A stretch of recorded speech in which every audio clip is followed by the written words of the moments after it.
The, oh, there we go. Okay. Welcome back to the Myrna Method live stream. I'm Registered Dietitian Myrna Haag. We're closing out the year with the survival guide because at this point, this time of the year, it's really all about survival. You're surrounded by all this food. Maybe you're trying to stay on a diet plan. Maybe you're really just saying, oh, forget it, I'm just going to wait till the new year. But I wanted to equip you in this video with some sure, safe tips that can get you through the new year that I think are really savers.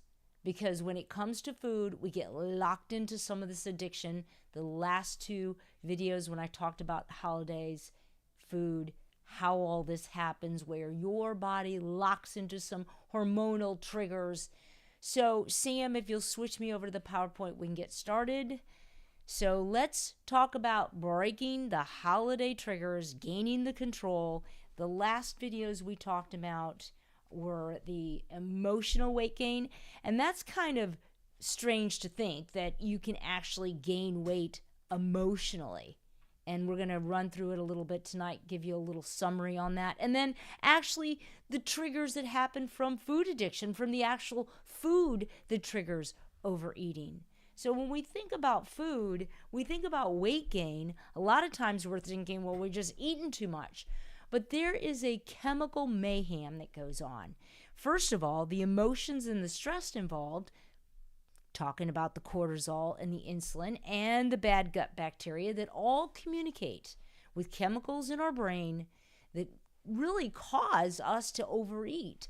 And then the actual addiction that happens from fat and sugar and how that triggers the dopamine centers in the brain, the receptor site centers in the brain that actually want us to eat more fat and sugar.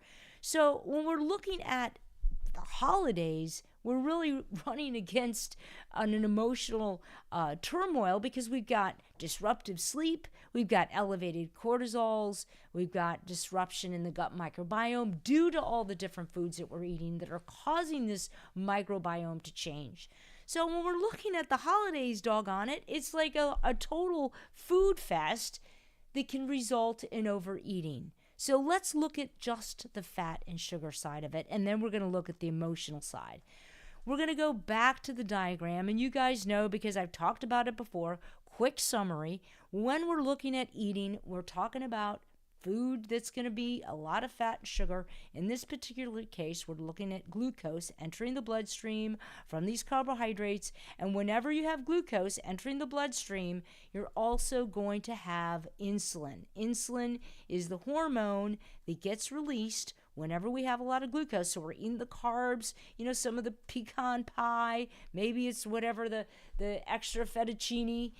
These carbohydrates break down to glucose. When you have excess insulin, and excess insulin is going to occur because you have excess sugar. So you have excess sugar, and then we have the excess insulin.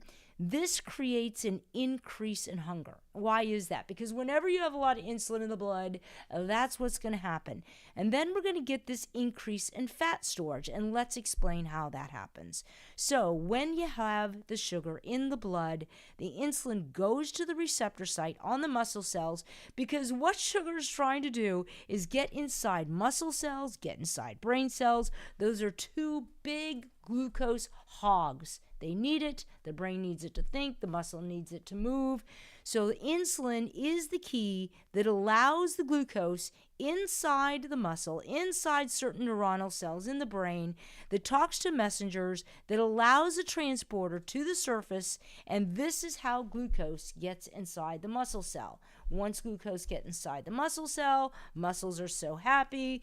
Muscles actually want the glucose there, but what can happen is we can get excess fatty acids to accumulate on the receptor side, these excess fatty acids, which I've talked about before. Then this does not allow the transporter to the surface. The glucose then builds up outside the muscle cell, builds up outside the brain cells, and a lot of glucose in the blood's not a good thing. But how the body protects you is the insulin attaches to a receptor site on the fat cell, because there's also receptor sites this is what can happen. You can have insulin that attaches to muscle cells to get the sugar inside the muscle cell, which is where it wants to go.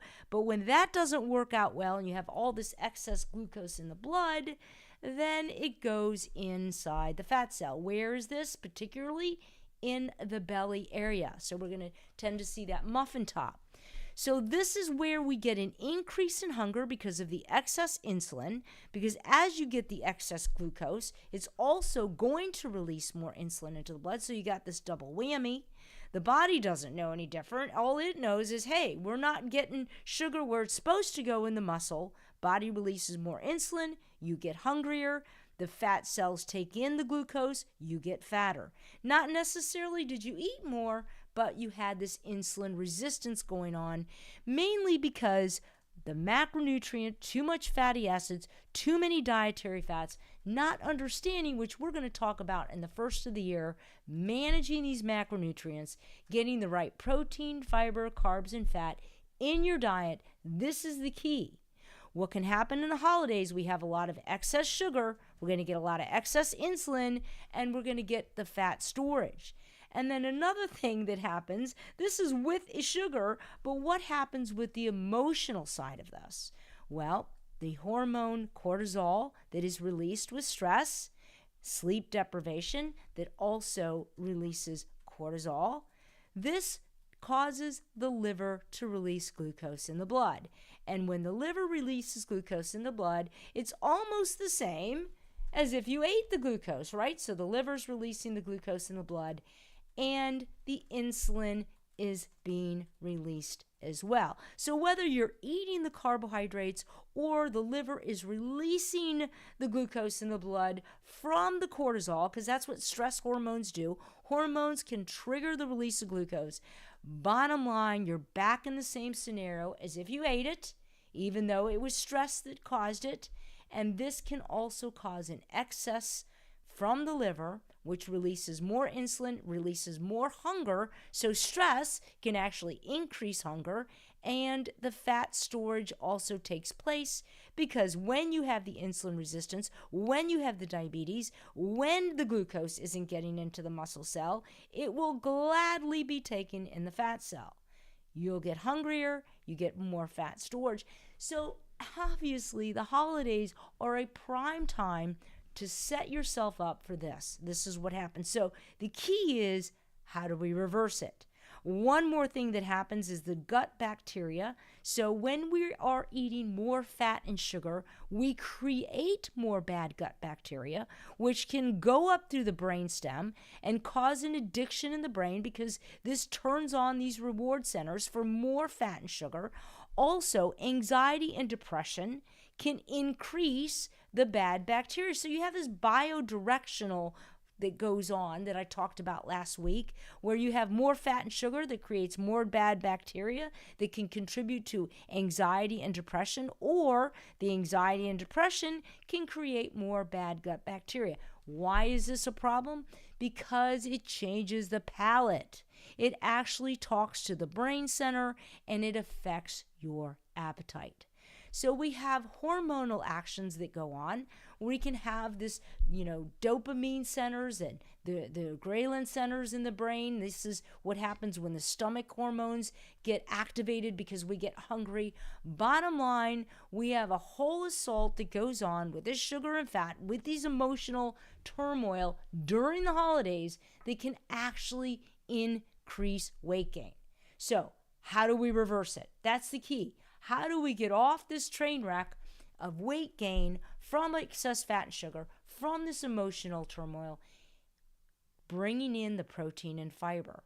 Because protein and fiber does not cause an insulin release. This is what's going to be our savior. How we plan this with our holiday events is really key. Also, exercise, because when you exercise, this is the only time you don't need insulin to bring glucose into the muscle. What happens with exercise is the body automatically brings up the glucose transporters. These come into the muscle surface and they allow the glucose into the muscles. So in a lot of ways, what can happen with exercise is you can reduce the glucose that's in the blood and put it into the muscle, not into the fat cell. So when we're looking at trying to help us during the holidays, exercise can actually help shuttle that sugar from the blood into the muscle and not into the fat cell. So the body is always going to keep score of the protein, fiber, carbs, and fat. We'll talk a lot about this in the first of the year because balancing these in our diet is really key for not only maintenance of weight control, but also overall health. So the body triggers feedback loops when any of these aren't working like they should. And the holiday creates this macronutrient imbalance that triggers this overeating. And basically, when you're going through the holidays, it's about minimizing the damage. That's all about understanding how the body works with protein and fiber, and how you do that during the day before your holiday events. During the day, you want to bring in protein and fiber meals, 2 to 3 small meals. You're not bringing a lot of fat meals. You don't want to bring in a lot of sugary meals because you've got the holiday event that you're headed out for, maybe in the evening. You got the family get together, and there's going to be a lot of carbs, a lot of fat. So what you want to do in the build-up period, the meals going into it, you want smaller meals and you want more protein and fiber. Also, exercising just 15 to 20 minutes a day can help shuttle some of the sugar from the blood into the muscle. So that's going to be also key. So 1 or 2 hours before the event, you don't want to go hungry. This is a disaster. I've stated this before. Don't go hungry into the event. 1 or 2 hours before, you want to bring in a protein and fiber snack. I'm going to take you through some of my favorites that I do really quick. High protein, high fiber snacks 1 or 2 hours before. So when you show up to the event that's going to be loaded with carbs, it's going to be loaded with fat, you've already prepared that body, kind of set it up for a homeostasis, more of a balance effect with the food you did before. Now, a lot of people say, well, I don't want to go into that event hungry. So they're thinking, well, let me eat a little something before I go. Well, eating a little something before you go could be a major disaster if you're not eating the right macronutrients. Like, well, let me just snack on a few chips so I'm not so hungry. Snacking on those chips are more carbs, and it's setting you up for an insulin crash. And you're going into the event, and the last thing you want is to have that insulin surging. So the key is to know what macronutrients you want to be eating before the major carb and fat event. Because really, when you're looking at macronutrients, it's protein, fiber, carbs, and fat. Those are the 4 things you're looking at. So bringing in the protein and fiber helps balance your body before you're going to do a big fat and carb event. So when you're at the event, you want to be looking for lower fat items. Don't be going for the, turkey, bacon wrapped, whatever, cheese balls. Okay, I just made that up. Not even sure it'd be there. But the point is that's going to be a really high fatty snack. You want to try to go for meals that are going to be a little lower in fat. And also the alcohol and sweets are going to serve as your carbs. So you wouldn't be loading up on the fettuccine and then the bacon wraps. You want to try to look for maybe a turkey or shrimp or something leaner in protein. Try to fill up on some of the vegetables if they're, try to be as lean as you can at the event, knowing that the alcohol and probably the sweets are going to be what you're going to indulge in. So be particular as to the carbs you're going to indulge in. Don't show up hungry. Make sure the day of the event you're doing the protein and fiber snacks, 2 to 3 smaller meals, because bottom line, you want to be able to go to the event and enjoy some of the foods there, but you don't want to go there hungry. And then, of course, after the event, the post day, after the holiday festive binge, The body wants more food, not less. Your hormones have been triggered. A lot of things are already in a hot seat. And the day after, it's opposite of what you would think, because you would think the day after you'd be full, you wouldn't want to eat, but it's the opposite. It's like the body's turned on for more food. It's more of a chemical that's going on versus that you really need more food or calories.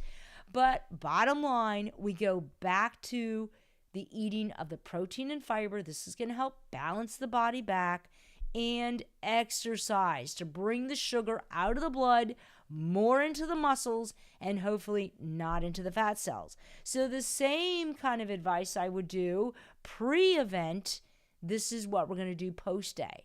The worst thing, I think, is to torture yourself and try to fast afterwards, because that only makes you miserable, and it sets you up for the next holiday event to probably want to eat more. So I say, let's be sensible and let's bring in the right foods to balance. So Sam, if you will take me over, and let's just give them some examples and of just things real quick you can do for small little snacks or meals. And give me just a second. Okay, she's working it. Yeah, so the key with the holidays is knowing that you're going to go into them with a fat and a carb, I guess, environment. I want to say binge because I don't want to say that's going to be the case. But when you get around these really carby and fatty foods, your body can trigger you to want to overeat them. And so the key is, oh, there we go. Sam, thank you. You're awesome. I got the shopping list up. Okay, great. So when I look at the shopping list, one of my favorites is this extreme wellness wrap. It's 150 calories, 17 grams of fiber. It's got a little bit of protein, but this has got so much fiber in it. Some of these wraps that, you have to look.